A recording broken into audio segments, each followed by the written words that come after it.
What's going on, everybody? And thanks for tuning in to Season 2, Episode 6 of Off the Puck Hockey on the FHN Network. I'm your host, Tyler Fines, and you can catch Off the Puck on Rogers TV Channel 20 every Saturday night at 9 p.m. You can also view our live recordings on Facebook, YouTube, Twitter, and Twitch. Just follow at Off the Puck Hockey for dates and times to check us out. Before we begin, I'm going to introduce the boys. Oh, wait, no, I'm not. Boys are doing family stuff. Can't make it right now. Probably going to jump in halfway through. So I'm just going to introduce our beautiful guest, great guest, personal friend. And just before I introduce her name, I want to say Happy International Women's Day. The show is dedicated to the great women of hockey. And I'd like to welcome PWHPA player, former U Sports player, my assistant coach, Christina Ieradi. Welcome to the OTP show. Thanks for having me. Yeah, that's a hell of an intro. I'm getting good. That was a good intro. Ended off with the assistant coach. Yeah, absolutely. You didn't even really get the coach this year. I know. It's okay. It actually led me to meet Candace, and then I'm helping her next year. I'm assistant coach with her team, so it worked out. Oh, really? Yeah, with Miss Saga. Holy smokes. Yeah. Crossing the lines. Look at all the people making moves. I know. I know. She asked me, and I was like... You backdoored me. That's amazing. She's going to see this and be like, oh, I didn't tell Tyler yet. No, I wouldn't have cared anyway. Good for her. That's so funny. I'm glad. Listen, you guys landed on your feet, and we talked about that.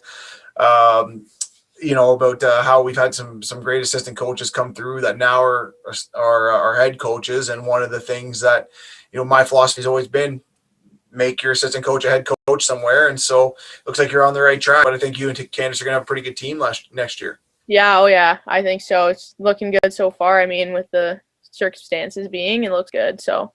Sure. So we're going to do a brief background about yourself. So just talk about kind of where you played your minor hockey, where you grew up, and then, eventually you ended up at the U Sports level.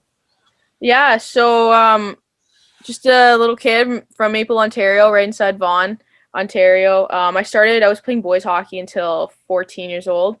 I'm short, so I was always a small one. Guys develop a lot quicker than girls do. So their growth spurts, when they started to hit, at that time, the contact was started when I was young. I think now they pushed it back a little bit with the ages, but so I was getting hurt around the 13-year age group there. And they were always coming for me. Once they saw the ponytail at the back of the jersey, they were an automatic target. And I knew if I wanted to kind of go further with hockey and make it to university and get scouted, I had to go and make the transition to female hockey. So I was trying to delay that process as long as I can. So it happened when I was 14 because my parents were like, you know what? You're only 5. I don't even know what height I was at that time. It's probably time to move over before you get seriously hurt because these guys are hitting hard. So my first year I went and I played for the Etobicoke Dolphins. Etobicoke Dolphins. I played there for a year. It was, and then I went to Midget AA Brampton. Played there for 2 years. Went to Aurora Junior. Made the jump to junior my senior year in high school. And then I actually didn't end up getting scouted from a Division I team. I couldn't get my SAT scores up there. I was struggling with my SAT scores, and I wasn't really getting as much exposure as I wanted to. So my Midget AA coach said, hey, come, we have a junior team next year. I'll help you out. I'll try to get you as much exposure as possible. So I did a victory lap year for that reason. I was really aiming to get to a D1 school, get that scholarship. Didn't end up happening. I ended up staying here in Canada. I went to Brock University, played U Sports, and I loved it. I was still able to move away from home, play university hockey, and at that time the mindset was Canadian University Hockey League, American Hockey League. It's just a huge gap with talent wise.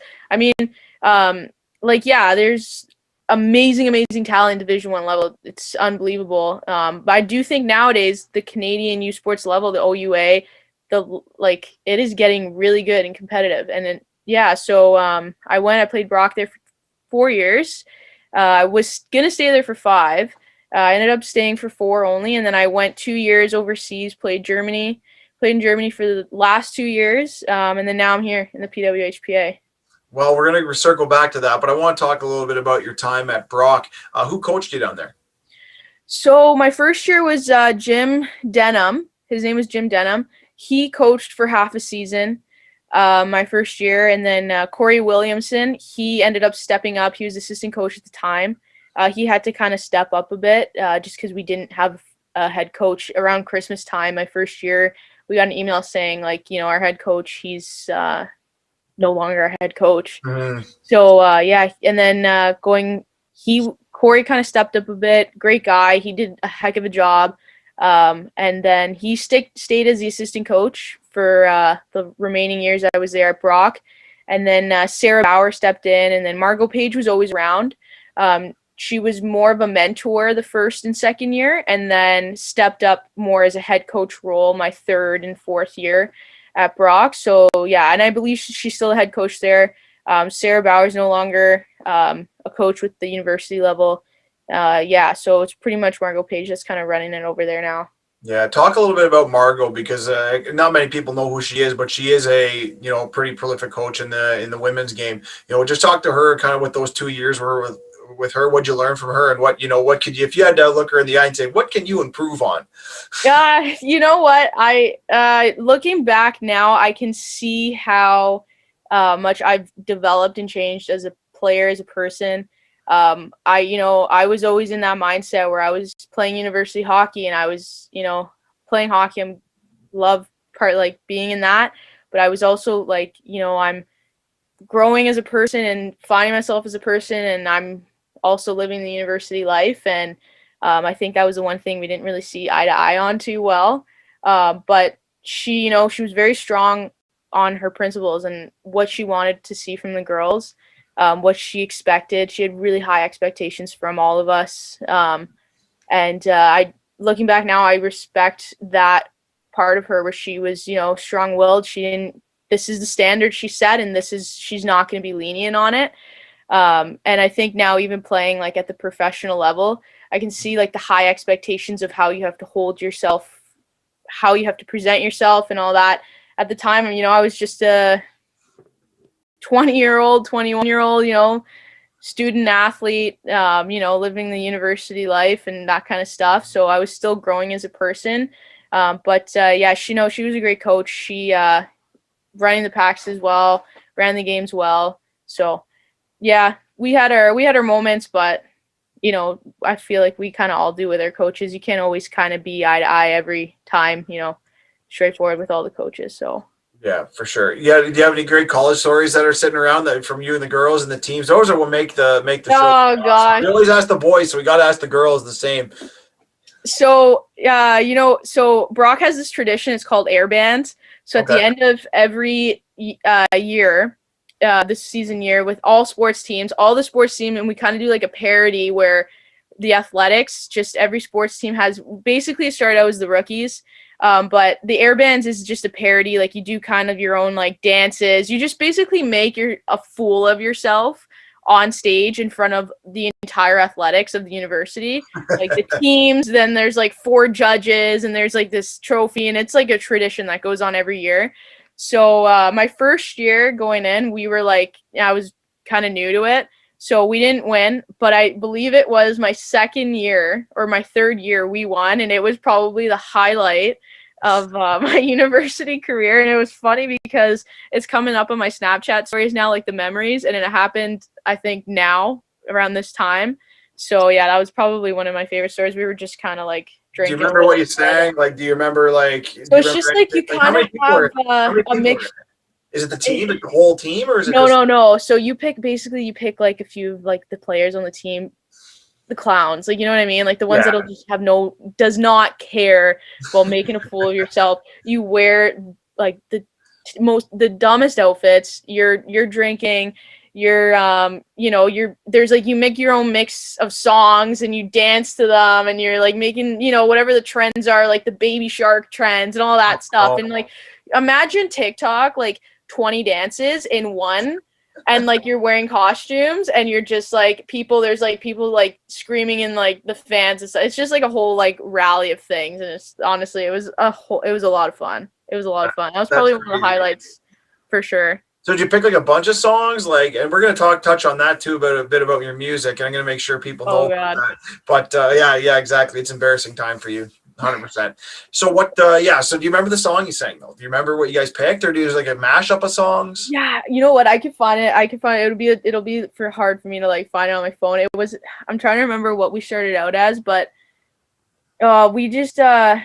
Honestly, I can't even remember what songs we picked right now. It was just a bunch. It was imagine the trendy songs 4 years ago, whatever they were. The top trend songs, they were the most ridiculous ones. I Well, think. the good news is, Christina, that the guy in the background, our producer, is a DJ. So I'm going to ask him to look up some of those trendy stuff. We're going to play. I'm going to have him pick 5 songs. He's going to text them to me. I'm going to ask if one of those songs Okay, deal. was the 5, and maybe it'll ring the bell for you. I'm sure he's sitting here laughing in the background and making it actually work. So now you're playing in Brock. Did you guys get a chance to win a championship at all? Like, what type of teams you have? So the team itself wasn't very successful prior to when I came to the team and even making playoffs. And my first year, we won 2 games that entire year. That's a long season. Oh, yeah, it was terrible. We had Tuesday and Thursday morning practices at 6 a.m. And we did this, the Jack Daniels bag skate, where you go from like line to line all the way around. And so our coach said, every game we win, I'll take away a line. Oh, no. And by that time when he started out, we didn't even win yet, actually. And then we won a game. And then we did this every Tuesday, Thursday in the morning. We did this bag skate. And then we actually didn't end up winning our second game until the last game of the season. So we always just did this bag skate. It was awful. Sounds like you should have probably worked on hockey stuff as opposed to bag skating. Just saying. I probably, yeah, it wasn't ideal at all. But yeah, we were in good shape though, at least. But yeah, and then everybody else around the ice, yeah, you got enough for that. Yeah, we got enough gas in the tank to like kind of make it to the third period, but that's all we kind of had at that time. And then the second year we won a lot more games. I think we were just shy of making playoffs that year, and then my third and fourth year we made playoffs for the first time in a while for Brock women's hockey in a while, because I don't remember how long it was, but they didn't make playoffs too close to that. So yeah, we made playoffs both times. We lost first round. I don't want to say we got swept because I want to give us credit that we did win a game and we did not get swept, but yeah, we did get kicked out first round. The team is doing well now. They haven't won a championship yet. I believe that they will. It'll be coming. They have a lot of talent coming into that team for sure. I think it's looking good for the future for them. But yeah, unfortunately, I wasn't lucky enough to see a championship. Only airbands. Well, it's not easy to win a championship, especially at that level and with all the teams and players coming in and out with seniors and sophomores and transfers, and you have to be lucky with the amount of talent that that you recruit down there. But and then you got to have success and stay healthy. It's a really tough, and it's tough to stay stay out of the bars down there too. Really tough to stay out of the bars down the Brock area. Yeah, like I mean, we weren't always like in the bars every weekend. I mean, like we obviously hockey came first. We had our 48-hour rule. Like we weren't drinking on a game day. Like we obviously we wanted to socialize when we could, but that also being hockey was our first priority. But like again, if we had a game Saturday night, we were free Sunday. We probably guess where we would be the Saturday night if we had a free Sunday. So that's pretty much like how it went. But yeah, we worked hard though. We had a good year. It was hard, like you said, like with players graduating, come and go. Like, it is hard you have like a set line coming in and you have like so many players that click. And sometimes you get like, I was a rookie my first year and I clicked really well with a senior, Jessica Fickle. And we clicked that we scored, like, I think I was like top 5 in the OUA and like assists and goals my first year as a rookie. Wow. And I was literally all because of like, I clicked so well with like our top goal scorer on our team. And it was unfortunate because she graduated. So then that kind of got lost. So then my second year, I completely went downhill. I wasn't really clicking with anybody on the team. I was having a hard time, putting points on the board. And everyone was like, that was my role on the team. Coach, I always asked, like, I'm trying to get better here. Like, what can I do? And they were like, just put the puck in the back of the net.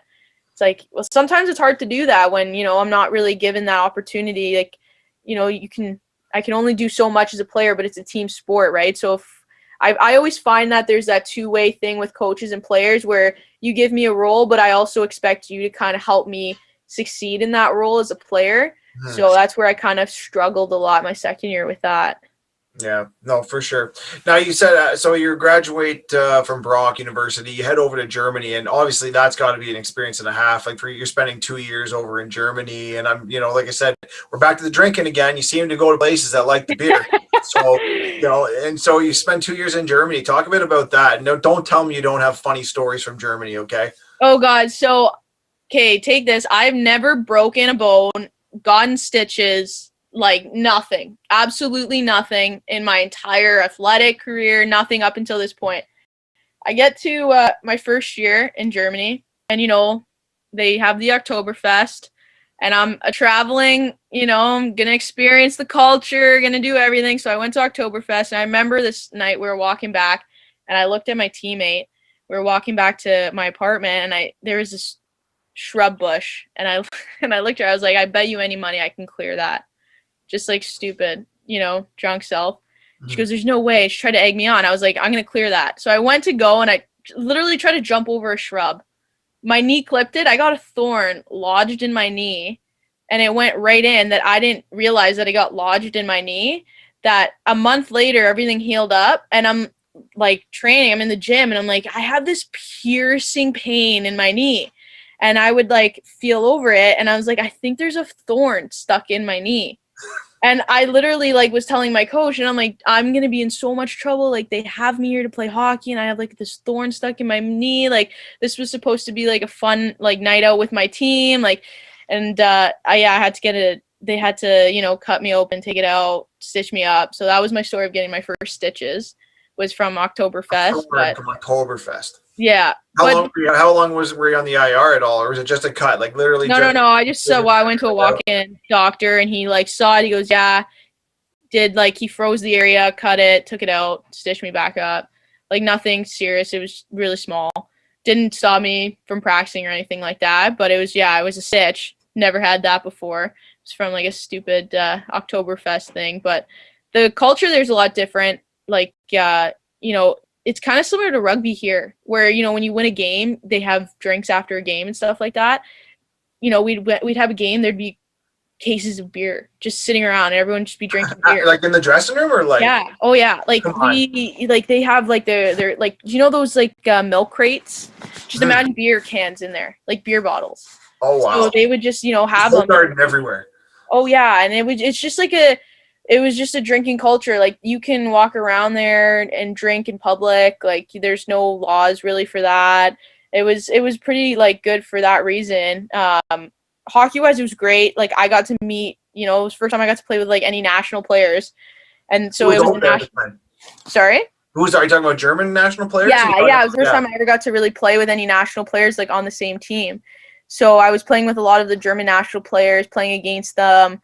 And so, yeah, it was really good hockey. I loved it. Different style of play, definitely less aggressive, more kind of skill wise. Like, their forecheck is very like lax. They'll kind of like stay and wait on the blue line and wait to kind of like adapt to see where you're kind of going. So I had to adjust a little bit there, but other than that, it was a really cool experience. Yeah. So you spent 2 years over there. So how'd you get hooked up into Germany? How does that work? So I actually had one of my friends that I played with on a boys team. Her sister played for Quinnipiac, and she was a goalie, Vigilante. Okay. So she actually went to Austria to play. And I knew after I was finished at Brock, I was kind of like, I'm not finished yet. Like, I want to keep playing. I don't feel like I can just retire and be done with it. So I messaged her and asked how I can get involved. And then Taylor Day was already playing in Germany the year before. So I kind of contacted her. I said, hey, like, how can I get in contact with some coaches here? And I want to play in Germany. And so I ended up messaging Plan Egg, the team I played for my first year. And they emailed me back saying, okay, we want you. We saw your stats. They kind of just go by your stats pretty much because they can't scout you or really watch unless you send them, tape, and which is probably a good thing to do. yeah, so they emailed me back, said, yeah, we like your stats, we want you to come, and they just like flew me over. I kind of thought at first it was a scam because they were just like, yeah, like this looks good, we'll fly you over, and I was like, okay, is it What was that so easy? hold on, Like, timeline here. So by the time you emailed the coach, okay, so you yeah, emailed the coach, you emailed your stats. When are you on a plane? they want you ideally beginning of August when they start training. So when Like, did you contact them though? I contacted them, I think, in December. Okay, When so I it was knew, a process though. So this didn't happen like I'm. Hey, it's August 15th. no. This is who I am, and then all of a sudden a week later you're on a plane. No. So I messaged them in December. I didn't hear anything back, and then I was actually, I think it was March. I think it was around April. Around April, I was actually like road tripping to Florida, and I looked at my email, and I saw an email from them. It was like a weird random email. Surprised I didn't find it in my junk actually, because it's a German email, and they said, yeah, we're interested. It's the Plan Egg Penguins. I googled them up, and I'm like, oh, this is the team I emailed, and I said, can you send me like a contract like with your signature so I know this is like legitimate? And so yeah, he goes, no problem. He sent me the contract. And then after that, we just kind of stayed in touch with like how, when to leave, when I would fly over, how it would work, and then stuff like that. And then yeah, That's I kind awesome. of flew over. Like That's cool. they said, okay, come, you're gonna be at the airport for here. They pay for your flights, and then they just kind of send you over there. And then they pick you up at the airport. They have like a bus, and they just pick you up like a team bus. Okay, so right now, so they pick everybody up at the same time, or is it like just the It was second just team me lunch and picked so up you? Marissa Redmond, who was the other importer. So there's only 2 imports per team for the German league at least. And so it was just Marissa and I. We were lucky enough to get on the same flight, so we just flew together. And then there's like a team bus, like that's what they used to for traveling for games. So that's like their transportation for the team. So they picked us up at the airport, and then they drove us to our apartment, and they were like, hey, this is your apartment. We kind of went there. They took us for lunch, gave us our jerseys, our equipment, and then we got settled in. I think we were like kind of had like a week of downtime, so we kind of just traveled around Munich a little bit, and then we just started Nice. practices, and then that was Yeah. it. What was the town like in the apartment you lived in? Pretty good. Yeah, we were just outside Munich, so it was like a really like low key town. I'd say more the older people were living in that area, so it wasn't very lively, but I mean, it's the whole area, the whole culture is very lax, so everyone's kind of just does their own thing, quiet, they're very peaceful people, like they just kind of very heads down, do their work, that's it. Yeah, that's pretty much how the culture is kind of there, so it Yeah. was nice. It was a nice little neighborhood. Yeah. What about Munich? Like, what's the big draw in Munich? Munich's, oh gosh, it's a beautiful city. Like the buildings and everything, it's old, like they're old buildings, right? And like so it's beautiful there. Like, good center, good downtown center there. Like met a lot of people, met a lot of good friends there, like people who from our America. I'm still in touch with one of my friends actually. She's from Seattle. I met her in Munich. Yeah, no, it's a beautiful city, very lively. There's a lot of nice like bars down there, good restaurants, amazing food. The one thing I noticed with restaurants there, like the number one thing was beer is like 25 or 50 cents more than water. So you just Oh, really? automatically get a beer. Yeah. And their water, they send you automatically with sparkling water. So like it's not like Yeah, here I've where you're heard like, that. can I have a water? They'll give you just water. Their water there is like that sparkling water, and I can't drink that stuff. So when I ask for normal water, it's like 25 cents or 50 cents cheaper than beer. So I'm like, okay, well, I'm just gonna get a beer then. So I might as well just get a beer. And so that's pretty much how that went down there. But it was good because I felt like I was on vacation. I felt like retired. I was just kind of sitting around all day and then waiting around to just go to practice. And then I'd go to the gym and do that. So it's literally like what a professional athlete kind of should be doing. You're focusing on hockey, like you're training and you're going to practice. Aside from the beer part and drinking part, obviously I was kind of indulging in the culture a little bit, but yeah, no, I that's where I was, when I came back here and playing for the PWHPA, it's just, I'm back here, I'm in Canada, I got to work to make a living, right? I got to provide for myself, so. Well, you know what? Sounds like it was a pretty cool career, and it continues now with the PWHPA. And you're seeing them in the news here the last few weeks with playing in Madison Square Garden. You've got Billie Jean King there, a huge supporter of the league. Obviously, Jana Hepburne's doing a great job there at the helm, trying to get this thing going. And more importantly, the players that have banded together when you got two separate leagues running, but you've stayed the course, and looks like the NHL is back in the PWHA. For this thing to move forward. So I want to talk to you just a little bit about what it's like to be a member of those. A member of that PWHPA. But before you answer, just want to let everybody know, if you're watching this, that Christina and I, the first time that we met, she actually came to a practice that I was running, and was an excellent hockey player. Okay, excellent hockey player coming from U Sports. Blew me away. Was really surprised. Was really excited when the PWHA signed her as a player. She's super skilled. But just a little bit of background on Christine and what type of person that we're dealing with here. But talk a little bit about what it's like to be on the ice with a few of these players that are out there. You know what? It's like I'm at a loss for words so many times when, first time I showed up to tryouts, I was on the ice with Sarah Nurse. Called my dad after. I'm like, Dad, guess who I was on the ice with tonight? He's like, who were you on the ice with? Sarah Nurse. I was sharing, I got a pass. So on the show, just saying, no big deal. Yeah, no, she's amazing. And then, I'd be showing up to practice.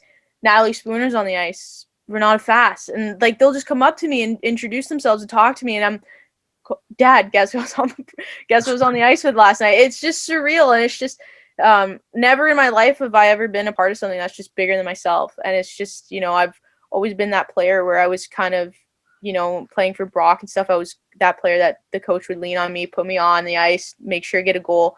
I'm at the point in my career now where I'm like, you know what? This isn't even about me anymore. This is about hockey, women's hockey. This is about future generations. And so being a part of the PWHPA in any way possible, and just being even in the lineup in any way possible, just contributing to this is what makes me feel like so special in this process of women's professional hockey. So being, able to play with these kind of players and being on the ice, practicing, and, being around this kind of, this is so new to me, then social media and Jana kind of sending emails out, with, and sponsors and stuff like that. It's all new to me. So it's just the process and the experience of this alone is just so surreal, and it's crazy.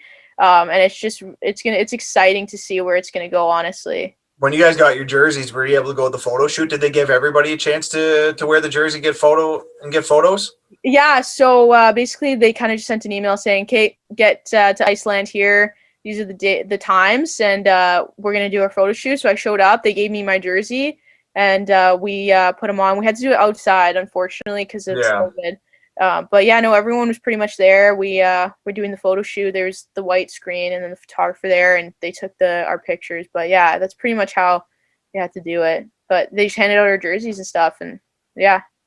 So let's talk a bit about the goal of the PWHPA and where you're hoping to be in the next 2 years. Has Jana or any of the girls kind of laid out a plan about where they're looking at from a competitive standpoint? Because obviously we've got to get this league established, number one, and we got to start playing games. Obviously COVID's put a wrench in the system currently. Yeah. But what if, let's say COVID free, we're trying to get this thing going. Did you have a 2 or 3 year plan that they've laid out? We're going to be playing games by this. We're hoping to be, possible salaries are going to be this?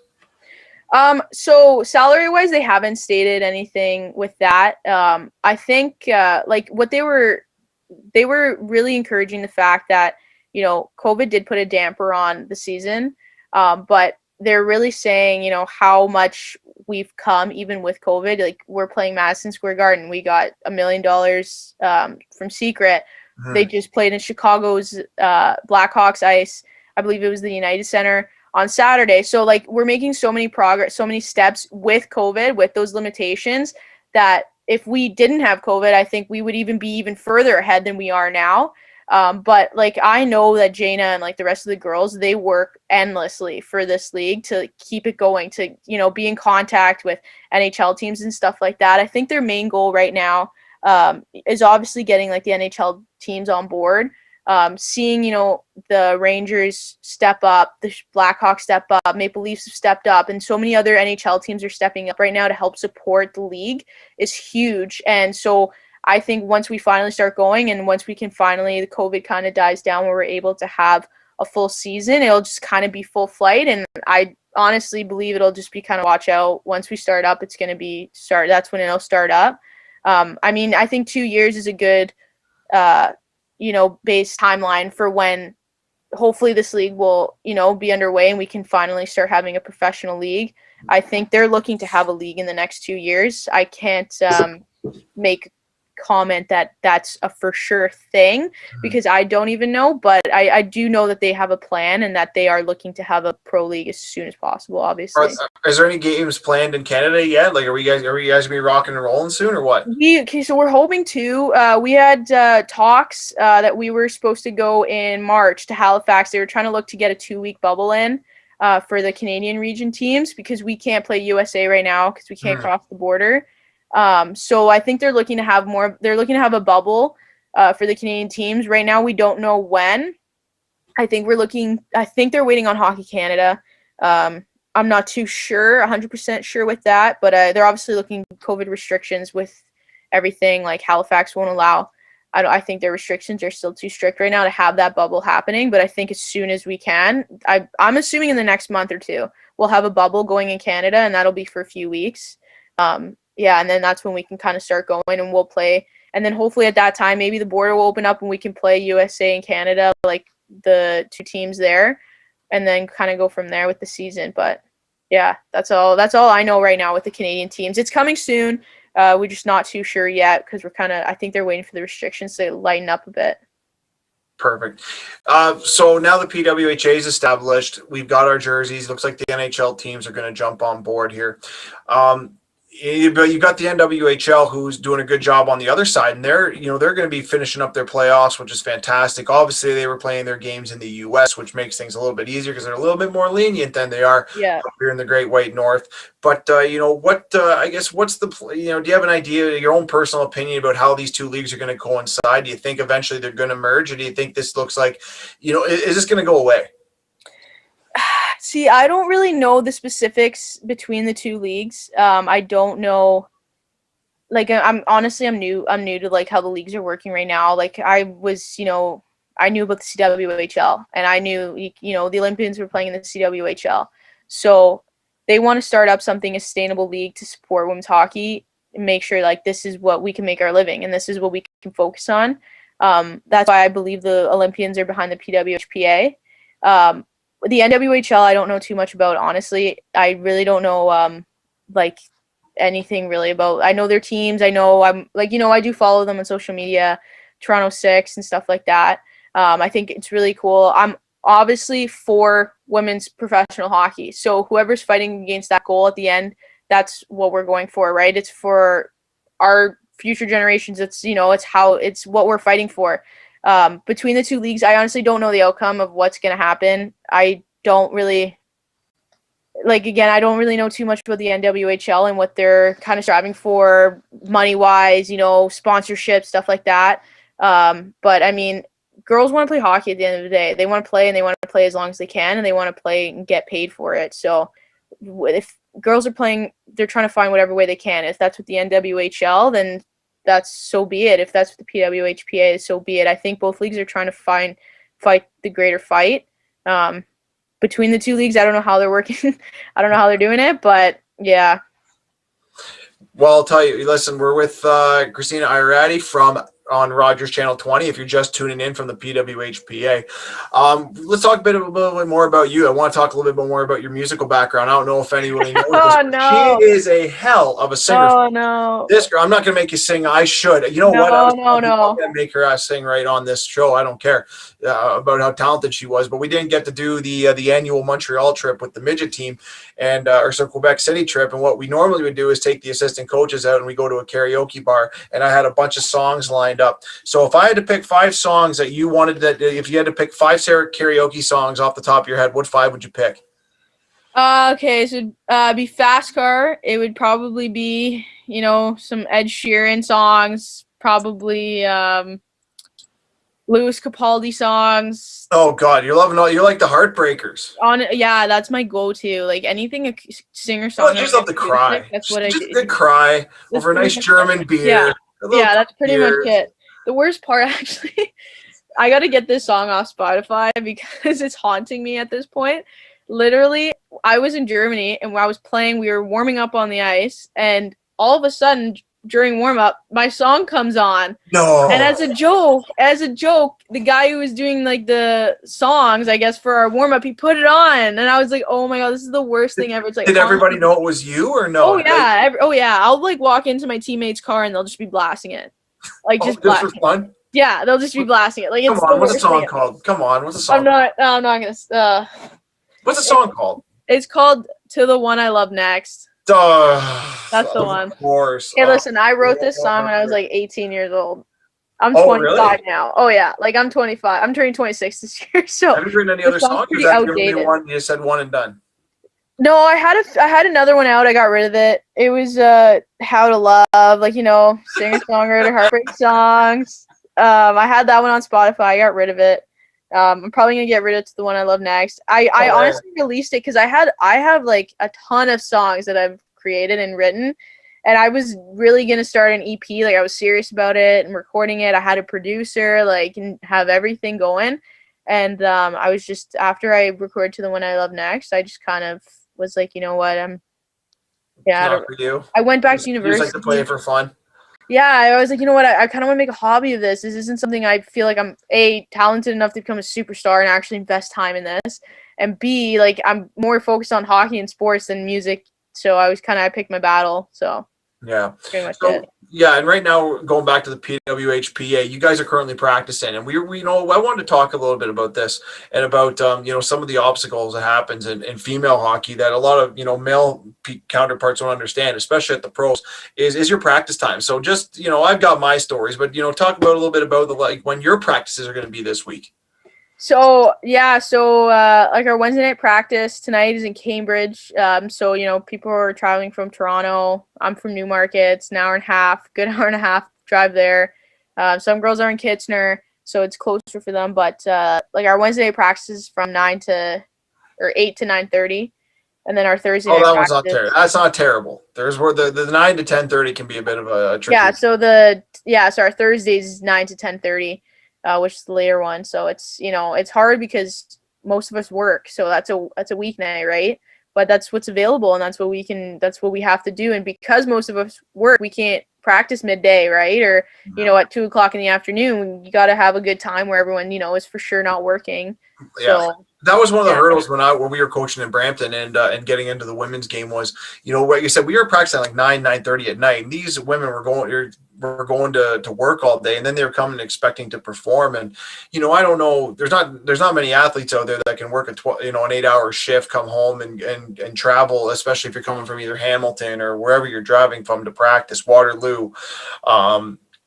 So I know we have to invest a little bit or consider investing some more time into making sure that there's proper ice time at for these professional athletes, and more importantly, just being allowing access to ice as much as possible, right? Like that's really what it comes down to. I mean, if you're playing for the Leafs or a professional team, you can get the ice basically whenever you want. They're high priority, right? They would shut down the arena for them. Right. Exactly. And I understand that there's not, listen, I know we're not looking at millions of dollars here. So when since we're talking about dollars, this is, you're in it and you're growing in it. And, maybe one day you'll want to be an executive or a coach, or you want to start leading the way, kind of like you said, like Carell Willette and them and Julie Chu are doing on the other end. From a dollar standpoint, what's a reasonable salary for someone to live? Like if you had to live, like if you had to pick a number to get started. I think that it's a tough question, and it's a bold question, but I'll let you think about it, and I'll tell you why. Because when the argument always was when we were at the pro level was what was that dollar figure, that amount, that coincides with the revenues being brought in. And obviously in the CW, they weren't able to mirror those. And in the NW, they had a problem, mirroring those numbers and overpaying, right? Like I think a really good system to look at would be like the East Coast League is a very good system where guys are making a certain amount of money. Yeah, you got your top guys are making more, but what is it? Is it 20? Is it 30? Is it 40? Like, do you think that's doable at 20? Like the thing is, 20,000. Like you got to think about like the risks that you're putting down. So if you want a player, a professional athlete, you're asking them, that's their job, right? Yep. So that's what they want, to support themselves, to make sure they're financially stable, that they don't have to worry about, if they get hurt, are they covered with their health? Are they covered, are we able to get ourselves to games? So are we able to afford a car? Are we able to afford rent? Most of us are. So you're basically asking us, like, we can't work another job because this job can afford our lives. Basically, minimum wage is what people make 40,000 a year. 40,000, which isn't realistically 40,000 a year.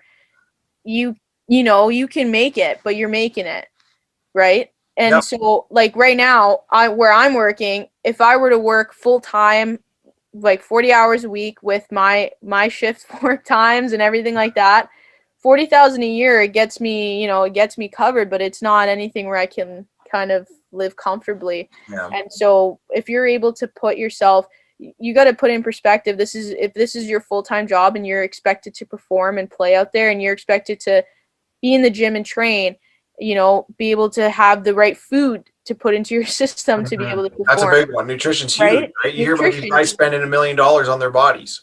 Yeah, and that's what you ultimately, your bodies. That's what you're using. That's your sport. It's your craft. So it's just, I think at the end of the day, you want to have enough to say, okay, I'm able to put money into this person for them to be able to perform at their 100% with every single thing possible: nutrition, gym, transportation, the stress. They don't have that financial stress is a huge stress, and that's a huge factor on people's bodies. It's a huge factor in people's lives, and things like that, healthcare, things like that. I think at the end of the day, that's what you want to cover, and that's what the goal is for us. We want to be able to say, we can look back and say, yeah, we were able to, our job was to play hockey, and we were able to fully execute that. Absolutely. Yeah, it's a tough conversation to have, right? Yeah, Because, it's a math question, and I don't like math. And, I'm sure the people that, like I said, when you're running a league, you have to consider the revenues and what you're going to ask your sponsors for, what you're going to ask donation, people to donate into the league. But like I said, I'm confident that they can figure out the compensation for the ladies. And I truly believe that will happen within the next 5 years. I think, like I said, with Jana at the helm, you've still got great players in the league. Marie's still playing, Natalie Spooner. There's some upcoming players that are just ridiculous, like Victoria Bach, who's coming into, she hasn't got a chance yet. She's going to be making her way in. It's just a wild league. After you stepped on the ice with a few of these elite players, like, who's one that you're like, I'm gonna have a tough time playing against her? I'm gonna have a tough time catching that one. Is there any of one or two players that have caught your eye? You know what? I'm happy I'm playing with like Spooner, Nurse, Bach, Fast. Like, I'm happy they're, like, so many of those Olympians are on, like, my team. I don't know what it's going to be like to play against Coyne, Knight, Poulin, like, there's so many. Stacey's in Montreal now, but Tay's still there. You got Jill Saunier out there. Eldridge. Like, there's so many players that are just unbelievable. The talent. I'm already just kind of, like, picking my battles here about how the heck I'm just gonna put my head down, do the work. That's it. That's just listen to Jocelyn. She'll tell you what to do. Yeah. Just listen to Josh. She'll just listen to her. Just tell you. She'll run the show. It's okay. Oh, I know. It's gonna be interesting. This is the highest level of hockey I've ever played at. Honestly, like, these girls, I never really played against them other than in junior. And that was pretty much Nurse, right? And don't understand how good it is. Like, these girls are coming out of college. Like, they put up 40, 50 points in college, and then they can't put up 10 in the league. Like, it is a legitimate pro league. It's just different from what the men are. Now, we've argued this on the show a couple times about rink size and entertainment value for the women. And I love asking the question because everyone always gives me the answer: we want to play on big ice. But I've been adamant, and I'm still adamant to this day. I think we've had this argument before. The women's game is amazing on small ice, and it's good on big ice. And the difference between it, in my opinion, between it being successful financially and it not, might be rink size. Now, I know everybody doesn't have a small rink to play on, but I believe anything from an NHL size down, it absolutely emulates the women's game. Like, it's unbelievable how hard the game is played and how physical the game can be when it's in confined space. And these girls are fast. Like, they're So fast. crazy fast. Like, crazy fast. And, like, women's game's all puck, right? All puck movement. And it's all about that kind of skating. It's a skating game. So I can only imagine if we had, like, NHL-sized rink. I can't even imagine a smaller rink. It'd be so fast. It'd be crazy to keep up. It's fast, it's hard, it's physical, and again, I got the stats to back it. When everyone came to Brampton, the Brampton rink, which is the smallest rink, like arguably one of the smallest I rinks, remember that rink. Right Memorial. Yeah. But I'll tell you, like, you talk to anyone who came to watch a game in Brampton, I don't care if you're playing or not, because it doesn't matter about the players at that point. It matters to the people who are going to pay $10 to come watch you. They'll tell you that that's the best place to watch women's hockey, especially the best in the world, because they do such incredible things in a small space. There's high scoring games. Like, we were scoring 8-7 games, 6-1, 4-5-4. Like, you don't get that in a lot of female games, right? But when you tighten it up and you're able to get on top of a lot of these of the goaltenders or get on top of the players, like, it's a completely different game. Well, that's the thing, and that's the other kind of where women's game, we're not as high scoring as the men, right? So if Which could be. You could be. That's what I mean. You gotta listen to me. That's my other little thing here is I think we should introduce a little bit more hitting into the game. That's just me. I don't know why we can't body check. I wish we could. That'd be great. Is that okay? There's a great question. Has that been brought up along the way at all, but creating a little bit of value in the game, and that's rub outs, not rubbing out along the wall, and eliminating that gray area. I still believe there shouldn't be any open ice hits. I don't think there's going to be open ice hits in hockey within 10 years, and I probably made like 80-year-old men die just by because they hate that. Because they hate it, like, no open ice hits. I guarantee, I'm telling you, 10 years from now there'll be no open ice hits. It's coming. It's just gonna be the way the world works. So someone's gonna come and get hit. Just look at what happened with Wilson on the this weekend with the 7-game suspension, right? Guys looking down, he hits head. They're just being like, you know what? We can't afford these lawsuits. We can't afford these guys getting hurt, and they're just going to go away with it. So that being said, I'd really like this. Do you think they're ready for hitting at the let's say at midget and bantam? Do you think they are ready for hitting? I think bantam maybe not. I think midget, yeah. Bantam, I think bantam's a gray area there. I'm not. It says to give or take. I think you can introduce them a little bit in that age group. Definitely not younger than that. The thing is I think there needs to be the introducing to hitting, the proper hitting, so it's not dangerous. Like you said, open ice hits, that's a huge no-no, because women's game, we have our heads down in there. Unless you played boys hockey, you don't really have a really big reason to have your head up when you're going through, like, how in the boys game, in the men's game, it's not the same, right? That's a good point.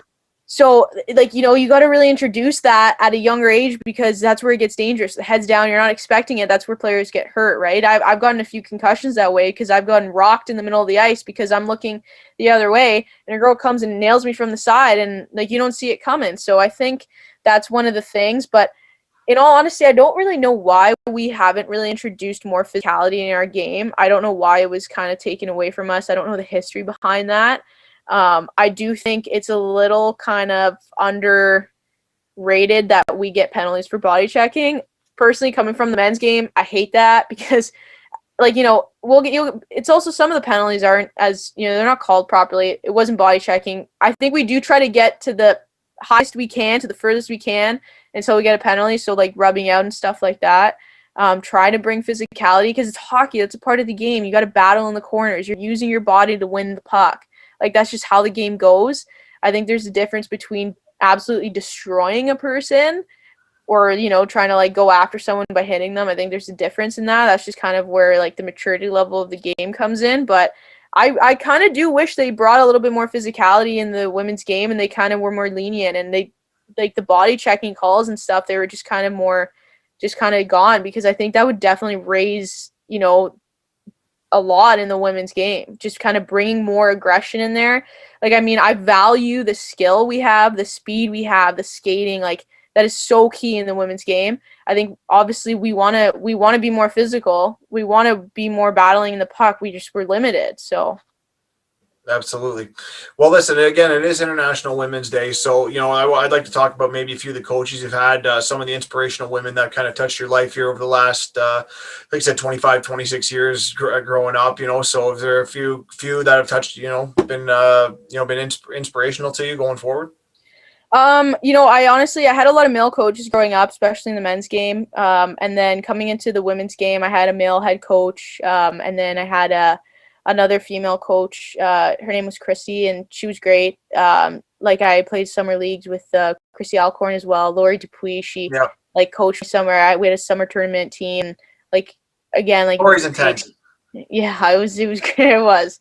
I had Ambrose Bach was on the team and stuff like that. It was fun, but and then going into university, it was kind of Mario Page, Sarah Bauer. Those girls had great history with hockey. So, who's coaching right now in the PWHPA? Laura McIntosh. Honestly, she's amazing. Like, coming from a lot of the experience I had with the German head coaches there, night and day. She's a great coach. Respect her a lot. She's great. She knows what she's doing. She's great player. She's a great player in her day. Like, I'm just starting to look a lot about her. You got soft hands or what? Unbelievable. She's got the best hands I've ever seen. I honestly can't even know her. Everybody listening, male, female, Laura McIntosh has the best hands I've ever seen.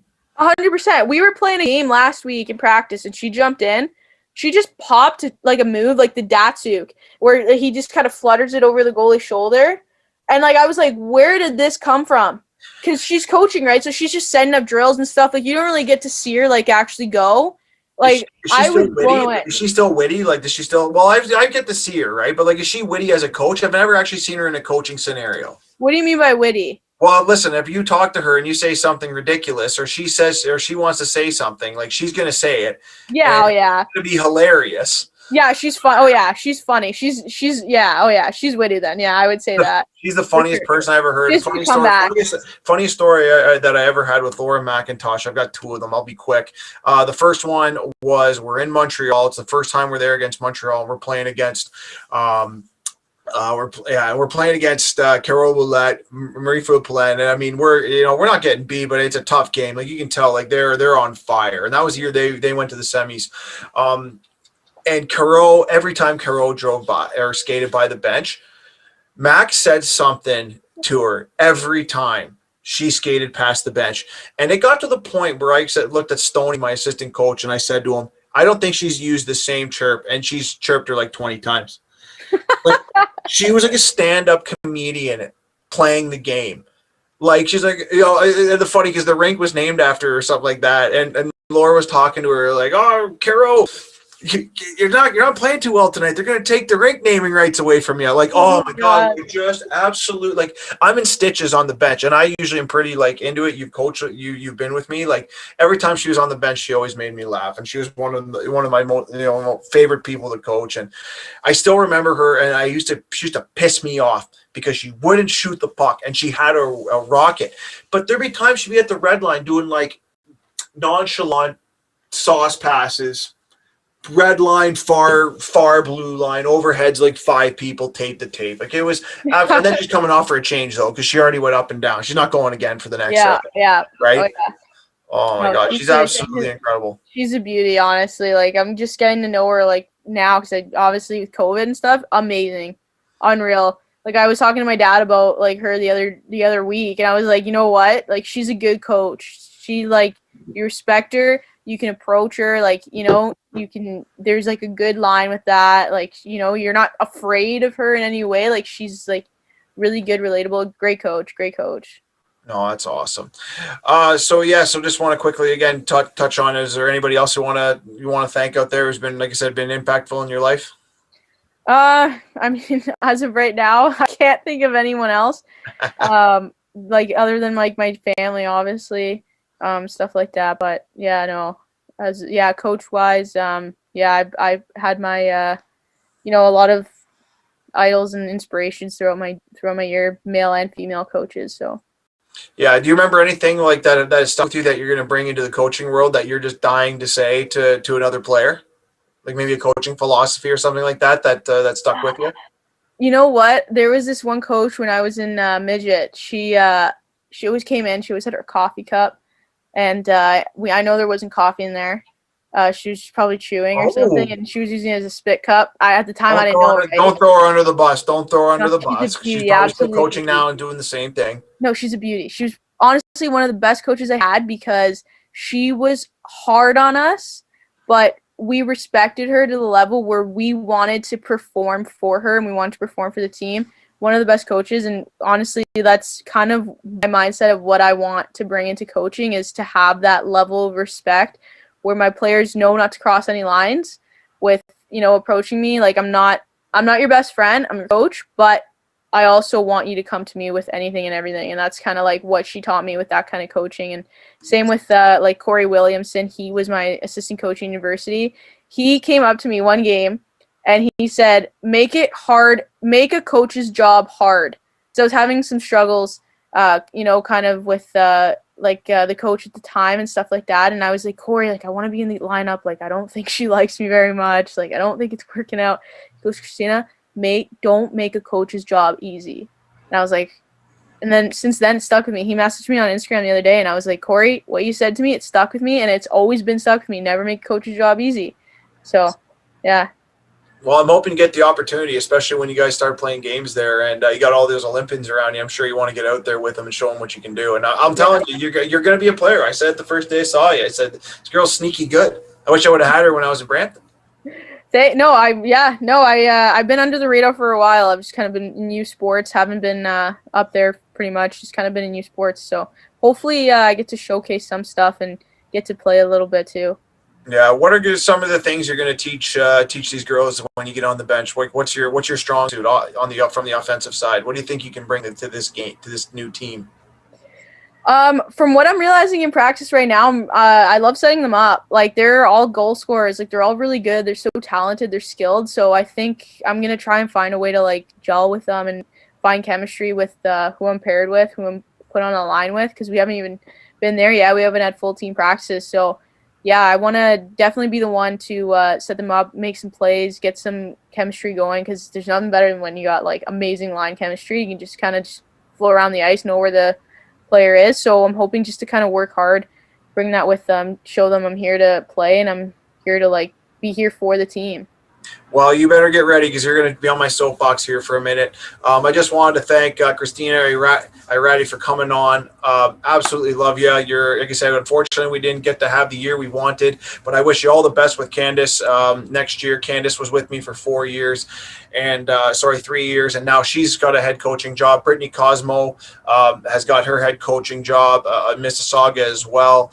Obviously, Lori Dupuis and Christy Alcorn for giving me my shot at the professional level. All the players from Brampton Thunder that I had the privilege of coaching. All my Etobicoke Dolphins the last 4 years I had the privilege of coaching.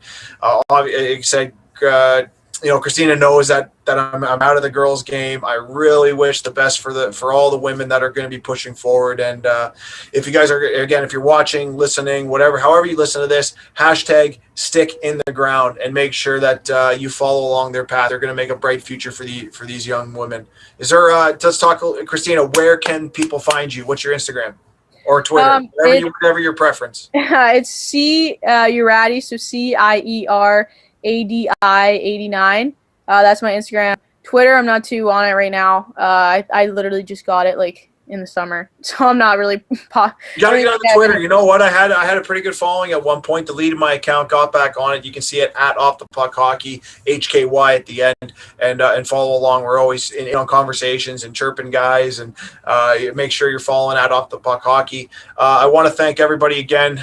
My mom, happy International Women's Day to my mom, my mother-in-law Linda, obviously my wife Melissa, my daughter Sutton, just anybody who's had an impact in our lives, all the coaches that have helped me along the way, and we're really looking forward to the next stage here, and it's going to be tough to say goodbye to the women's game. I don't know what I'm going to do without you guys. Yeah, it definitely is a good game, especially the social aspect. We're a lot of fun. Oh, you are a lot of fun, and I got some great stories that I can't tell on here, but there are some absolute gems from, whether it's Jamie Lee Rattray, who I absolutely love, and she told me, she'll tell you a story one time. I was getting lip yappy as I do, and she turned around and told me to shut the F up, and I thought it was the funniest thing in the world.